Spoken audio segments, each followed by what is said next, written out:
So thanks everyone for joining. I'm sure that your kids and spouses and dogs and cats and whoever else are vying for your attention right now, being at home. But we definitely appreciate you taking the time out of your Thursday to participate in this webinar on attribution. So my name is Matt Best. I manage customer success at MetaRouter, and I'll just kind of be the moderator of this discussion. With me today are Mike Yeager from MetaRouter and Megan Sullivan-Jenks from Choozle. So Mike, do you just want to tell us a little bit about yourself? Yeah, hi. I head up engineering here at MetaRouter, and always fascinated with these topics. Attribution is, I think, a great one because we work very closely with clients trying to make sure things are attributed with all the identity that's going around with cookies and third parties, and so it's kind of always a fascinating conversation to kind of have on our end. Mm-hmm. Cool. And how about you, Megan? Hi, I'm Megan Sullivan-Jenks. I head up brand and product marketing at Choozle. We're digital advertising software. And I think first and foremost, as a marketer, I dream of like perfect attribution. But we also, help a lot of our users, try to solve that attribution problem with being, a digital advertising platform. They're really trying to find that solution. So I think I, hope to bring a lot of different perspectives to today's conversation. Yeah, cool. So yeah, as we kick this conversation off, if you do have any questions that you'd like to be covered at the end of our chat or in the middle of it, if we can get to it, you can just send those through to the Zoom Q&A, and we'll do our best to get to those. And so just a quick note and plug, if you are going through this conversation and you look into MetaRouter and decide you'd like to try us out for your data management and or routing needs, feel free to sign up at metarouter.io, and we just have a 30-day free trial to get you started there. Megan, do you just want to do a quick plug for Choozle? Yeah, if you're looking to, execute digital advertising, Choozle is a great fit for you, and feel free to reach out to us at choozle.com. You can request a demo, and we'll give you a kind of walk through the platform and how you can look to us to manage your digital advertising needs. Awesome. Yes, so let's get this started. As most of you probably know, the topic of attribution today is one that has been discussed probably on like thousands of webinars by now. Attribution has been a buzzword in the advertising industry since I joined it back in 2017, which wasn't that long ago, but it still seems to be on everyone's minds into 2020. And so we have a couple different perspectives coming at this, Megan being a marketer and Mike being more on the engineering side, knowing how attribution and cookies work and all that. So we're really excited to kind of combine their perspectives in the same chat. So I guess let's just get this kicked off, the basic frame for the conversation. Megan, do you want to briefly discuss just what attribution is at a high level and why it's important for everyone on this call? Yeah, I think, attribution from like a basic level is being able to, correctly link wherever you're spending money to, the channel that it's being shown on. I think in a digital, space, marketers were first and foremost like promised this idea of like, we can track everything and you can optimize endlessly. And, where that came from, previously when you had like billboards and print ads, marketers were, grasping at straws trying to come up with how they were actually like how many customers or, users they were reaching, because, everything was kind of, vague. I think, like billboards, they base it on, how many cars you drive by, is like how many, people have seen your billboard, and, print ads, base, your attribution on how many people subscribe to that magazine. And so I think like marketers have forever trying to fix this attribution or like find an attribution system that works for them. And I think when we all came to digital, we're like, oh, this is finally the answer, you know, that will solve all of our, you know, problems. But I think what we're realizing, especially in an identity, you know, kind of resolution space, is it's so incredibly difficult to, you know, pin, you know, a conversion or, you know, actual sale to a person, with so many things around privacy. Yeah, I think that's a great point. I was going to say, you know, it's been an interesting transition because, like you said, back in the day, it was all driven by word lift and hey, we're putting this out to kind of, you know, this billboard, and we assume we're going to get so much traffic driving by it. And digital, you know, I think you touched on this, was basically the frontier where they said, okay, we're going to do this a little bit better, and everybody was pretty excited about that. But you know, you kind of see the first iteration, you know, digital kind of really hit the scene with the RTB, you know, within the past, you know, 5-7 years. And cookies were the promise, right? And cookies are going to be great, but then there immediately started being limitations to cookies. Well, what about cross-device? What happens if someone sees an ad on their phone? You know, how do we attribute that properly on, you know, on the browser? And so, you know, the simpler models where you would take things and say, okay, users, you know, seen these 4 advertisements on the digital space on a website, and we're going to drop little cookies, and then, you know, eventually when they come through on and convert on your website, we can kind of look at those numbers and do hard attribution back.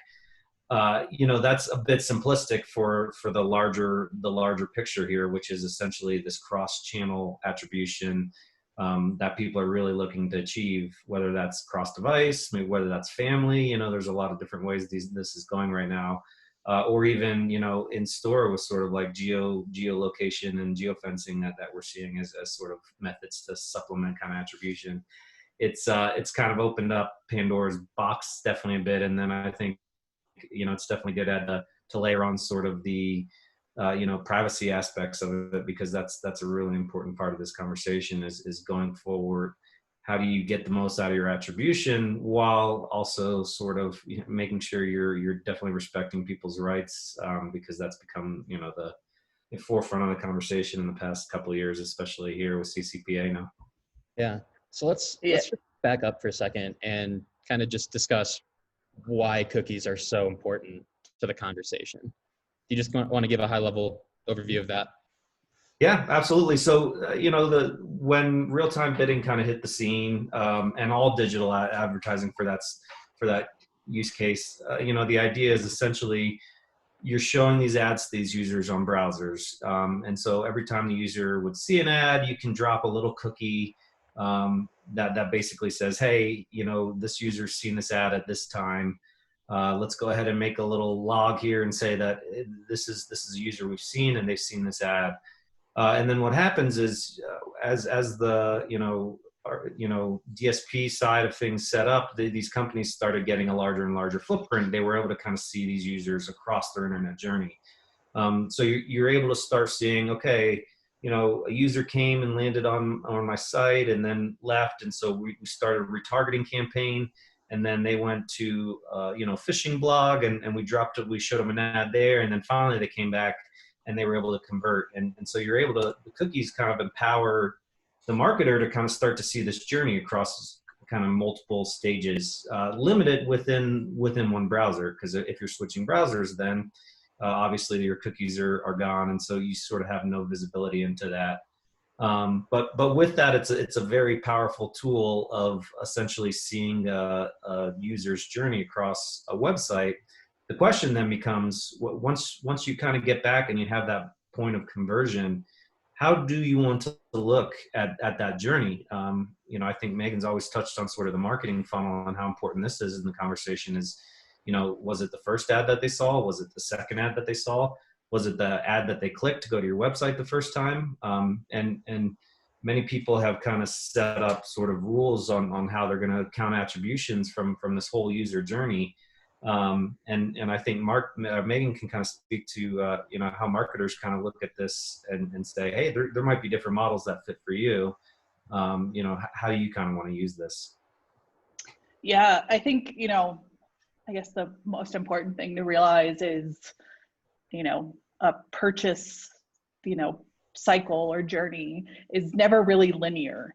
And once you come to that realization, you realize that, different attribution models such as, like last click or first click or, any of these like custom ones, like don't always fit because the consumer is ingesting a lot of different information all at the same time that is like weighing on their purchase decision and solely relying on, I think on Mike's example of, they're came to your website and then you hit them with a retargeting ad and then they come back and purchase. Like, yeah, sure, that would be the ideal, way, but most likely they're not, engaging with media, both, online and offline in that way.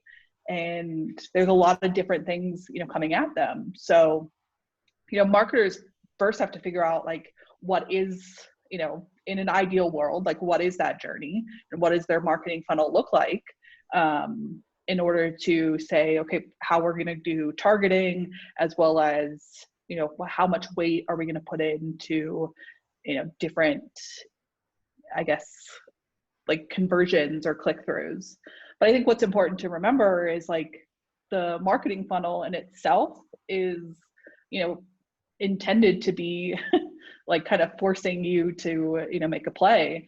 And, lower funnel strategies such as, search and, retargeting are by their nature going to get higher, attribution because they're lower in their funnel, that by, design, they're intended to really push that user to make a purchase. But you need, it's a funnel for a reason because you still need people at the top of the funnel and you need more people up there to ultimately get lower in the funnel. And I think once you realize, that all of these frameworks and models are there, but then they also, you have to question them and you kind of poke holes into it in order to understand like what works best for your business. I think is most important because I think too often a lot of these, I would say like walled gardens and, the big, duopoly kind of platforms, like Google and Facebook have like trained, marketers of like last click attribution is the way to go, and totally forgetting about all the other things that drive that conversion and drive that customer purchase. And so I think you just kind of have to break down some of them in order to like build it back up for what works for your company. That's it's interesting. I think a lot of the times when I hear this, it's people talking to me saying, we have this budget, we want to make sure we're using the right tools, right? And that's, we got to share the budget between, Facebook and Google Ads and all these other DSPs and sort of, all sorts of different technologies. And they want to kind of start to be able to tease out an ROI story on each one of those to say like, where are we getting our most bang for our buck? And that's where I'm seeing a lot of the breakdown of this attribution modeling is, well, you can't just take apples to apples, right? Because everybody's going to say, oh, it was me. And so they do that by nature. Everyone wants to say it was us. And so, it's certainly, you almost have to frame it from, I think, a perspective where you're coming from is like, well, you're never going to be able to kind of compare apples to apples. You sort of need to find, multiple data points to look at to try to figure out, where you're getting your best kind of response. Yeah, and I think it even takes it further. I think like where attribution needs to be called into question is it really stops once it's like a conversion, once it's like a digital conversion. But it's totally forgetting about the whole rest of, the buying process and it actually being a customer and like the business KPIs. And I think, if there was ever this like ideal attribution system is that it actually brings in your business KPIs. Because I think, for myself, like first and foremost as like a B2B marketer, I'm looking at, you know, far more from the like business, you know, point of view, and like actual like closed accounts and, you know, churn of those closed accounts to, I guess, look back on what targeting tactics or channels are working, as opposed to what drove the most conversions or what gave me the best ROI. Because you have to bring in that whole, you know, all of those metrics and data points together in order to make the best, you know, marketing decision, which is where marketers, I guess, fall short sometimes. Is all of these data points are very complex and they all have very different, you know, methodologies and ways to gather that information. And sometimes marketers aren't equipped with, you know, that skill set of being, you know, you're like a marketer / data scientist / you know, creative director / like all of these things. And it just becomes like too much that like either you just solely rely on last click attribution because that's the easiest to do and that's the most readily available. Right. Yeah. Yeah. So I think this might actually be kind of a good time to dive into some specifics. We actually just had a question come in. How do you actually choose like the right attribution model for your business, and what is the ideal tech that is required to achieve that? I know you both probably have strong opinions on that. Yeah, I mean, I can start it, and definitely, I think, you know, my perspective will be more from the technical side than necessarily the marketing side. But you know, Megan kind of touched on it a little bit. You know, I think this sort of fits into a, you know, getting away from these silos and moving into like a holistic customer journey experience is probably the end solution. Now that's a very costly solution to move towards, but essentially you're talking about needing to sort of collect your consumer data and have it in a way that can start to tell a story across multiple channels. And essentially queuing that up for a data science solution and machine learning, right? Because I think with machine learning, there's been a lot of great advancements in the industry. And this kind of data and this kind of behavioral data is really really set up for a stretch in that, and you know, that's a bit hand wavy and certainly down the road. I think that's definitely future facing than that, but you know, that's sort of the way I'm seeing this picture coming forward. Is first of all, we have to, like Megan said, we have to stop thinking of this as a marketing function and a product function and a sales function. And we have to start thinking about this business KPI as the whole story of how a user comes to find your product and kind of fall in love with it. And you know, sort of starting to own that, or at least, you know, starting up with like some key strategies on how this can sort of be attained in the next, you know, 3 to 5 years, because starting a data science team is not something that companies, you know, necessarily have the bandwidth to do. But those are the things I would start to kind of tease out from a high strategic standpoint. Mm-hmm. I think from my point of view, I think, you know, yes, I think we would all love these, you know, really robust systems and all of that, but I think, you know, that's not always achievable for, you know, some marketers. So I think when you're looking at an attribution, it's okay, you need to pick one, you need to pick a model, whether it's last touch or first touch or, you know, multi-touch. And you need to, if you're doing multi-touch, being able to, you know, kind of put weight across, you know, multiple touches, I think is important. But like once you pick one, like stick with it for a while, and make, you know, your decisions off of that model, as opposed to, you know, switching back and forth, you know, for the flavor of the week, I think is where marketers, I guess, hinder themselves in, you know, informing the business on, you know, additional investment needed in marketing, because they're constantly changing how they're, you know, looking at the data. So if it's, you know, last touch or, you know, first touch, whatever that attribution model is you're picking, just stick with it for a while and if it's still not working or still not, driving the ultimate, outcomes, which I think, the ultimate outcome is like, are you driving, business, and are you seeing, a lift on revenue because you're doing marketing?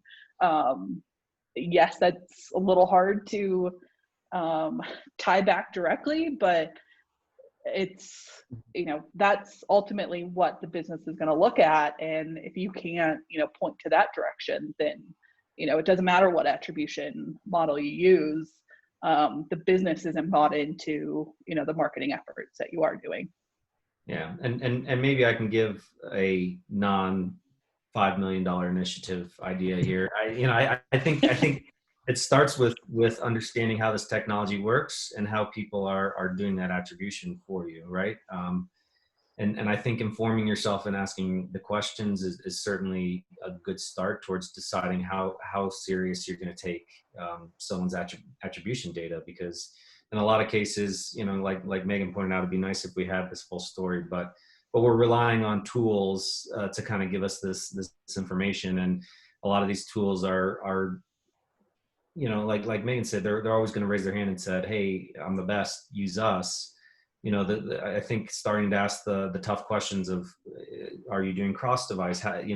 Is this all deterministic? Is this probabilistic? How reliable is this data? And starting to make decisions based on those kind of criteria versus sort of holding that information as truth, I think, as well is another sort of key piece to that. I think that's where definitely your buyer's cycle could help.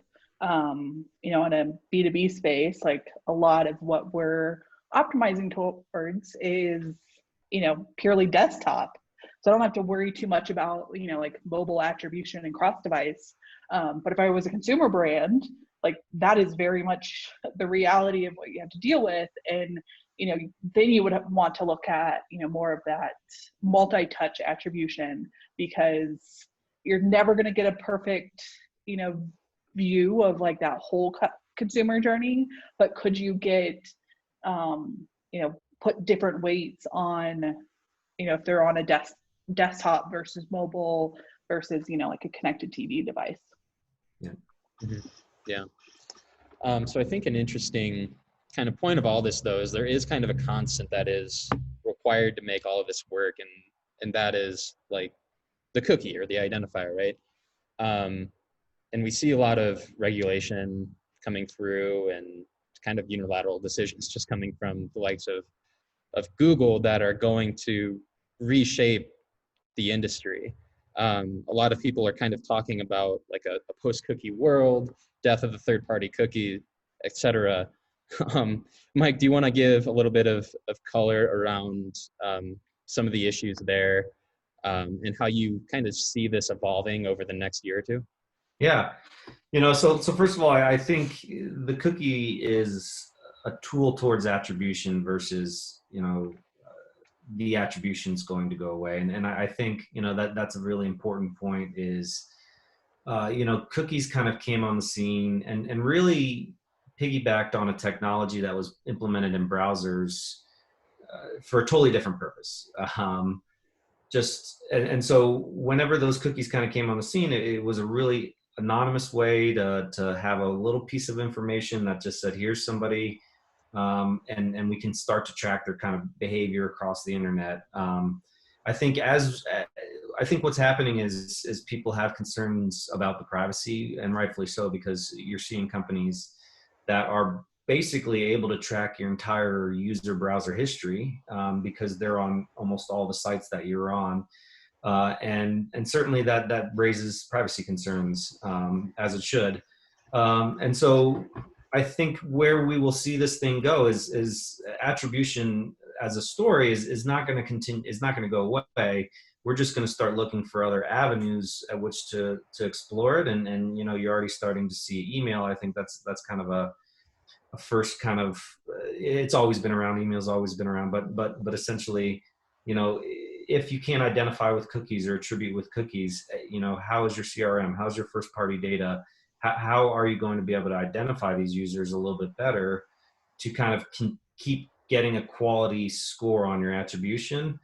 And I think that that's going to be the big push we see in the next couple of years as some of these technologies are sort of, you know, being standardized. But, you know, everyone says, oh, the cookies are going away. That's going to be a huge problem. But what we've yet to see is if that's going to mean that there's not going to be any kind of targeting and retargeting and attribution, or is there going to be kind of a different solution, right? And Megan, you touched on this the other day when we were chatting, but you know, the mobile doesn't have this quite this big a push because there's the marketing identifier on mobile devices that you can use, and it's sort of a standardized, thought out solution, and it's not nearly getting the pushback. Now, obviously, there's still going to be privacy concerns across the whole space, and certainly part of your identification strategy is going to be compliance heavy in the next couple of years, but it'll be interesting to kind of see what the death of the third party actually means, the third party cookie, because it's possible that Chrome rolls out, you know, identifying tools that are sort of on standard with the identifier from iPhone for mobile or for mobile. So Yeah, I think, you know, when we think about, I guess, the death of the cookie, I think it's, you know, by nature, it like scares a lot of marketers because it could fundamentally change the way, you know, attribution is done. You know, some targeting tactics such as retargeting basically disappear. And those are, you know, very heavily used strategies within, you know, a marketer's toolbox. And, you know, it just disappearing is, you know, very scary. But there are, you know, I don't know if it will go away completely, because that's, you know, fundamentally changing a lot of how, you know, our, you know, digital advertising platforms are, you know, generating revenue. What I do think will happen is, you know, marketers are going to rely, you know, more on, you know, that first party data. So it's going to be things like, you know, email and CRM lists, and, you know, even addresses for, you know, families. And, you know, I think that's where, you know, mobile IDs definitely has, you know, grown in popularity, is because it's a one-to-one match to that person. But I think there will have to be, I guess, maybe a reckoning of, you know, between, you know, marketers and the consumer, of like, how much information do they actually have, and is it being used appropriately? And I think that's where, you know, looking at, you know, the news around, you know, like Facebook and, you know, Google around, like, you know, consumer, you know, data privacy, and is concerning. And I think that's where, you know, the next couple of years is definitely going to change how consumers, you know, engage with, you know, I guess, control as well as like engage with media. And I don't know. I don't know if it's, you know, this idea of like, okay, it's your email is like your universal identifier. And I made the joke the other day, like that if that turns out to be the case, well, then what's holding me back from like just creating, you know, a throwaway email to like sign up for all the things, and then I'm never targeted with ads, which is the same problem around, you know, like cookie, you know, blocking. And so I think, you know, each scenario is creating this different, you know, I guess, bucket of challenges underneath of it.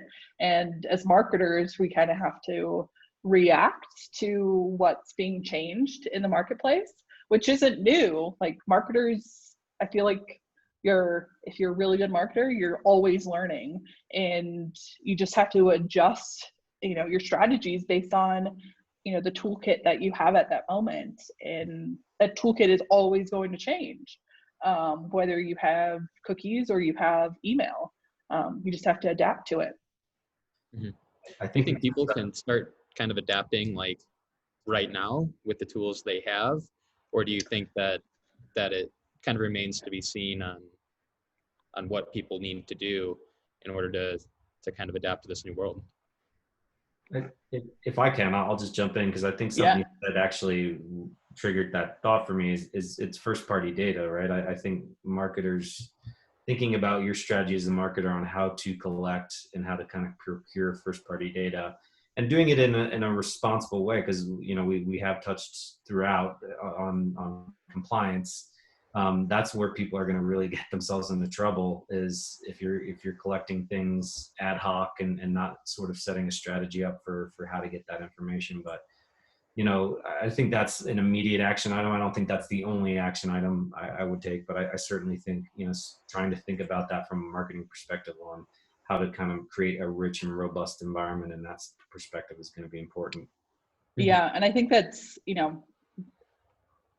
it's very easy if you're early on in the process of like collecting customer data in your first party data, that you're kind of like building it from scratch.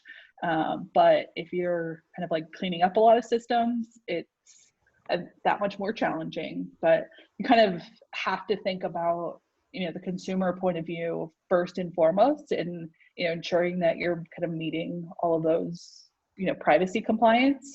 But also you need to know that like it's not just a marketer's problem. Like it is fundamentally a business problem that has to be alignment from your entire organization, and it has to go through the whole I guess like every team on how are you collecting your customers' data and how are you using it, and putting very strict lines on that you're not going to buy, I think, marketers should know this by now, but like you should not buy lists from, third parties of, emails and, send them emails for, I think, Can Spam did that for us, but that's also like a data issue.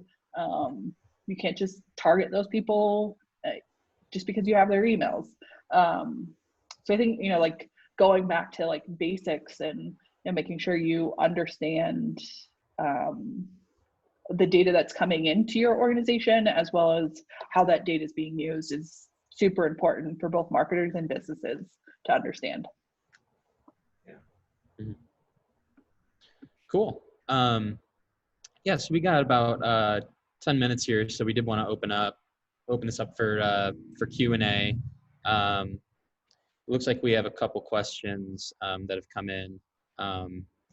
So this first one, Megan, you might have some thoughts on this one. Google Analytics has attribution modeling built in, but doesn't account for marketing touches, display or video views outside of Google TV, audio, out of home, etc. What's the best way to incorporate non-Google and traditional into Google Analytics, or is there another like low-cost third-party option or tool that can help? Yeah, I think we all wish there was a cheaper option to do attribution, but that really isn't the case. I think Google Analytics really, they kind of own the marketplace in both, an attribution reporting, as well as like all of their tools bundle right into it. So of course they're gonna, track those very easily. And if you're trying to bring in, third-party sources, then you're solely relying on, like UTM codes, which is going to work maybe 30% of the time.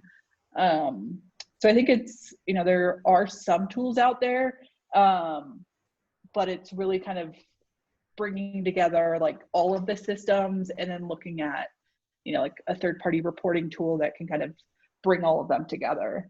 So like tools like TapClicks can help you down the route of analyzing all the data together to then give you a picture of, an attribution. But I think it's, an inexpensive attribution, tool. I don't know if that actually exists, because it just takes time to build out, a model that actually works for you. Mm-hmm. Yeah, I mean, I wonder, I don't know, Mike, like if you wanted to try to do this stuff kind of like custom or on your own, I mean, do you think that's even viable for like a small to medium sized business that doesn't have a huge budget? Or do you think it might still require some time before they have access to some of the more custom solutions that more like enterprise type businesses are using. Yeah, I mean, I think it's certainly more of an investment than a, hey, let's go behind closed doors for a couple months and come out with some great model that's going to be super valid. This to me feels a lot like a lot of longer term initiatives where the idea early is, hey, we need to start collecting first party data. We need to figure out how to monetize that and basically get the value initially, knowing that you're always going to need to rely on your third party vendors to supply that data. It's just not practical to consume bid streams and try to run full conversion analysis on bid streams at any kind of level for small to medium businesses. So I think it's certainly probably not practical, but what I would say is the more and more I'm seeing is data is money in this next frontier on the internet. And so it's going to become more and more important. I think you're seeing that. I mean, you've seen it with Facebook, you've seen it with Google. These people are giving away these free services just to collect data. If you are not thinking that way on the marketing side of things, then you're going to risk finding yourself run behind times in 5 to 10 years, because the people who have the data, who know how to use it, in 5 to 10 years is going to be very powerful. And even if it's just a smaller strategy, right? I mean, whatever your kind of custom needs are, you should be looking at your product, how what kind of data drives people to my product. And these are questions that every company's asking. And so sort of kind of tying a marketing conversation into those larger KPIs, like Megan was kind of talking, it just becomes a data story versus, necessarily could you run an attribution model right now to tell you why Google Analytics is better than Facebook or whatever question you have to answer on that. Yeah. So. Would you recommend that users start collecting data kind of like right now, even if they don't necessarily know what to do with it at the moment, with the hopes of eventually leveraging it further down the road? That's a loaded question, especially from the privacy concerns, right? Is the last thing you want to do is collect a bunch of data and then find yourself in a situation where you're spending a bunch of money storing this data in the cloud somewhere, and you're not actioning it. The way I always think about it, and this is certainly an engineering mentality, is find a use case to get yourself into this that delivers value, and then continue to iterate on that and kind of run experiments and kind of build new models and find new value of that data. And that's a very engineering kind of experimental mindset for sure, but that's how I would approach it. Mm-hmm. Cool. So we got a question on the Google Privacy Sandbox. Megan, are you familiar with that tool? Yes. You are? Yeah. Okay. So he's asking, will the Google Privacy Sandbox be a viable solution for the previous question regarding Google Analytics for attribution for unknown users? Yeah, so I think that's, Google in its nature is like with, the third-party cookies going away, like they're concerned with, analytics working, as well as, conversions and all of these systems that they've built around the cookie disappear, that their kind of answers around, their solution is this, privacy sandbox. And I think, in its, I think ideally, like, yes, it could be a solution to help with, attribution for, those kind of unknown users or, people that are, blocking cookies. But I think, by it could solve, part of the problem, but it kind of limits you to, Google's owned and operated sites, which I think is, I guess, the bigger, problem that, marketers are faced with is, so much of, the tech and, conversation is really geared, for the or I guess like created by these like big players, and Google's always going to have Google's best interest in mind, and they're not necessarily going to play nice with other systems. I would love for Google to come up with a solution where you could tie in all of your devices together, and then that identifier is then shared with all the ad exchanges and networks and stuff like that, because that could really solve the problem. But is that ever going to happen? Probably not. A girl can dream, but yeah, and I think it could. The sandbox thing I think is a great solution that Google has put out. Will it solve all of our problems? Probably not, but we'll see for sure. Mm-hmm. Yeah, I mean, I think there is. I just think with anything with Google, there's a little bit of an inherent distrust, probably just because they are, so prevalent on the internet, and they can so easily manipulate the game for their favor, which I think is interesting. I know we've kind of talked about that before, kind of being more on the independent side of things. Yeah, and you just have to remember, the internet by its nature is created to be like open and accessible, and these large players kind of moving things definitely, I guess, put a hindrance on the idea of the open internet, and could create something where if we're then moving towards like email being the like identifier between everything, then you're going to go to websites and you're always going to have to put your email in, because that's going to be the only way marketers and brands can connect everyone together when they aren't one of the big players like Google. Mm-hmm. So I think you have to have some I guess distrust, but at the same time you also need to understand like what is the ramifications of these decisions across the entire open internet, and how are brands and marketers going to adjust to it. Mm-hmm. If I could throw in 2 cents, and I know we're kind of running on time, but just have a hard stop here. So yeah, you can have the last point here. Sure. Yeah, I was just gonna say, I was interested to see how you're answering that question, Megan, because everything around that sandbox has been very speculative as of this point, and vague on details of how it was going to work. And so I do think the answer is probably going to be yes. If I know Chrome, they're probably going to find a way to do anonymous kind of identification in that sense.